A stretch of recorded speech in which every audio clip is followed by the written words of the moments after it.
Assalamualaikum warahmatullahi wabarakatuh. Nah, kali ini kita akan menyampaikan hasil dari tugas Darkomdat kita mengenai Wireshark. Sebelumnya, perkenalkan nama saya M. Iksan dengan NIM 1101223022 dari kelas STM 4609 selaku ketua kelompok dari tugas ini. Oke, lanjut aja.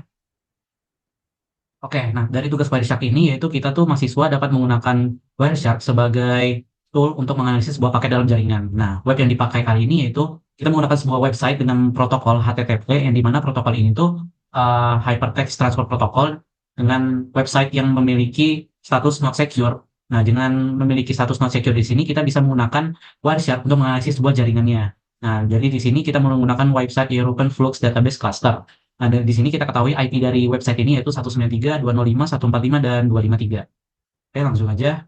Nah, di tugas yang pertama yaitu kita tuliskan IP4 address dari tujuan website yang diakses pada browser. Nah, jadi di sini ya setelah kita membuka sebuah website, setelah kita mengakses website Eropa ini, nah kita akan memulai sebuah capture menggunakan Wireshark-nya. Yaitu kita akan di sini saya menggunakan interface dari WiFi saya sendiri, kemudian saya membuka websitenya dan melakukan start capture pada Wireshark-nya. Dan setelah melakukan start capture selama kurang lebih 10 detik, nah kita akan langsung mendapatkan sebuah list atau hasil capture-nya berupa protokol HTTP. Nah, di sini kelihatan ya ada source-nya, destination-nya, protokolnya. Nah, berikut ada hasil screenshot pengerjaan saya.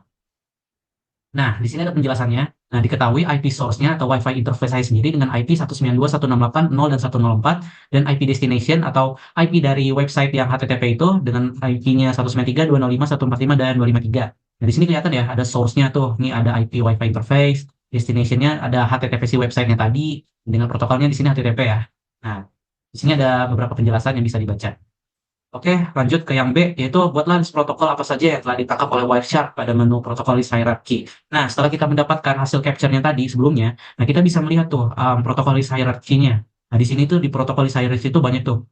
Ada statistik ya dari protokol, persen paket, dan persen byte dan sebagainya. Nah, ini adalah screenshot hasil pengerjaan saya. Nah, di sini ada beberapa penjelasan ya sedikit. Jadi protokolnya itu ada frame, Ethernet, IPv4, Transmission Control Protocol. Nah, di sebelahnya ada persen paket tuh. Nah, di persen paket itu ada presentase paket protokol, yaitu kita dapat di sini itu rata-rata 100. Ini relatif terhadap semua paket dalam capture. Nah, terus ada paket, total paket yaitu ini tuh ada jumlah total paket protokol. Ini rata-rata kita dapatkan yaitu 118 paket. Terus ada persen byte. Persen byte itu ada persentase bit protokol. Ini relatif juga terhadap total byte dalam penangkapan atau capture.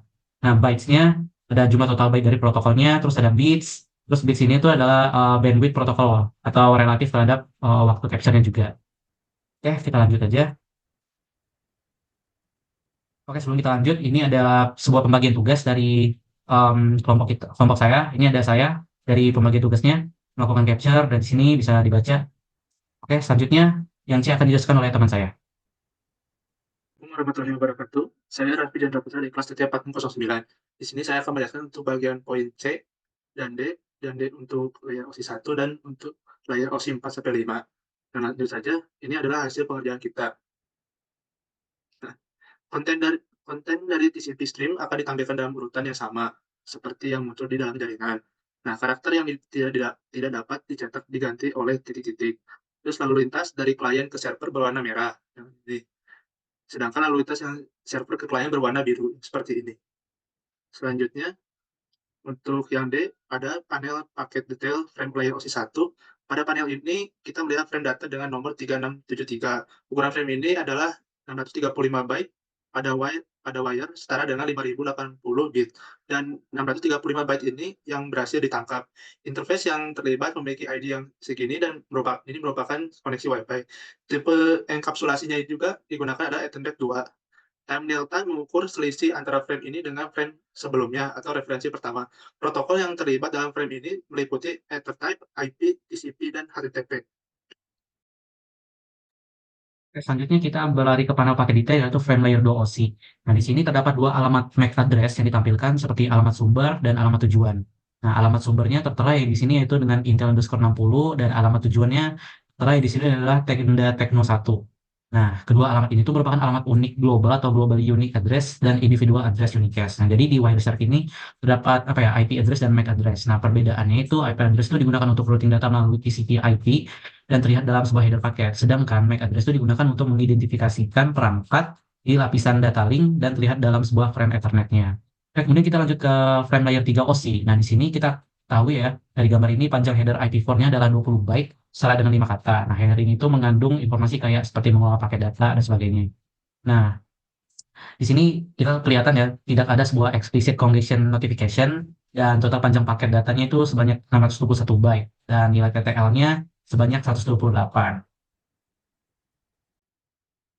Selanjutnya ada panel paket detail transmission control layer 4-5 OSI. Nah, di sini ada beberapa bagian, ada 3, yaitu yang pertama ada port dan sumber tujuannya. Di sini juga ada 3 yang kami berhasil simpulkan, yaitu yang pertama port sumber adalah 64.916. Yang kedua port tujuan adalah 80 atau port HTTP. Dan informasi ini menunjukkan komunikasi antara dua aplikasi melalui port tertentu. Selanjutnya ada panjang header atau header length dan bendera. Yang pertama ada panjang header TCP adalah 20 byte atau setara dengan 5 kata. Push menandakan data yang perlu segera diproses oleh penerima. Selanjutnya ada time since first frame dan time since previous frame. Yang pertama time since first frame dalam area TCP ini adalah 0,43201.200 second ya, berarti yang ini. Yang kedua yaitu time since previous frame dalam aliran TCP ini adalah 0,00471400 detik. Nah, yang ini adalah. Perkenalkan, nama saya Andi Muhammad Mahir dari jurusan Teknik Telekomunikasi dengan NIM 110122336 dari kelas TT 4609. Jadi saya akan membacakan slide PPT yang telah kami kerjakan.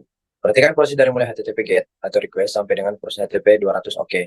Klik list HTTP GET, perhatikan panel paket detail, terus masuk ke bagian Transmission Control Protocol. Pada bagian timestamp atau time since first frame, klik kanan dan pilih Apply as column. Demikian pula pada bagian timestamp atau time since previous frame. Nah, penjelasannya diketahui ada 2, itu ada time since first frame sama time since previous frame. Nah, kalau time since first frame itu adalah internal waktu saat frame pertama dalam tangkapan Wireshark dimulai dan waktu frame tertentu yang sedang dipertimbangkan. Terus yang kedua ada time since previous frame. Ini adalah internal waktu antara frame saat ini dan frame sebelumnya dalam urutan waktu. Ini memberikan informasi tentang interval waktu antara 2 frame berturut-turut dalam tangkapan. Selanjutnya ada TCP dan UDP. Itu gunakan filter ini untuk menampilkan proses yang melibatkan protokol TCP dan UDP. Jelaskan kapan masing-masing protokol tersebut digunakan pada proses yang kalian capture dari Wireshark tersebut. Bisa dilihat kalau untuk TCP di sini itu dalam kondisi ini tuh digunakan untuk mengatur koneksi antara pengirim dan penerima untuk memastikan pengiriman data yang handal dan mengelola aliran data agar tidak terjadi berlebihan beban kepada jaringan. UDP dalam kondisi ini digunakan untuk mentransmisikan data dengan kecepatan tinggi dan efisiensi, terutama dalam situasi di mana pengiriman data yang handal bukanlah sebuah prioritas utama.